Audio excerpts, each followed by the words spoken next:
Cirka 40% af alle danskere får klamme håndflader og sug i maven ved tanken om at skulle til tandlæge. For nogle der udvikler det sig til, at de får decideret tandlægeskræk. Og det er et rigtig stort problem, som gør, at folk mange gange udskyder processen.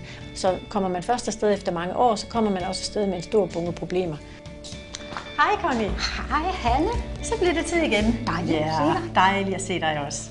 Hvordan går det i dag? Det går super. Super. Ja. Skal vi gå ind og kigge på det? Lad os det. Ja.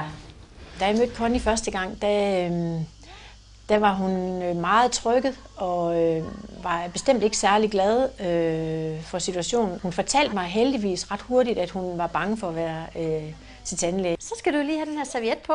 Det, der er fælles for mennesker med tandlægeskræk, er jo typisk, at de tit har haft en eller anden tidlig, rigtig dårlig oplevelse eller en form for svigt i forhold til en behandler. Sådan der. Godt. Det hele det startede, da jeg var cirka 10 år. Der kom jeg ind på skoletandklinikken i Odense.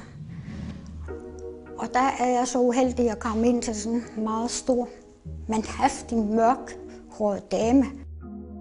Og så tog hun bordet ned. Jeg ser det for mig, som det hang sådan oven over hovedet, og så begyndte hun ellers bare at fræse ned i tænderne. Så jeg følte, at hun gik helt ned i nerven, og smerten eksploderede i munden. Og så må jeg nok sige, at der opstod min tandlægeskræk. Når der kommer en patient ind med tandlægeskræk, så er det første og det vigtigste, vi gør, det er jo selvfølgelig at få etableret en rigtig god kontakt og få mødt dem der, hvor de er. Og så får man en samtale om, hvad var det så, der holdt dig væk herfra.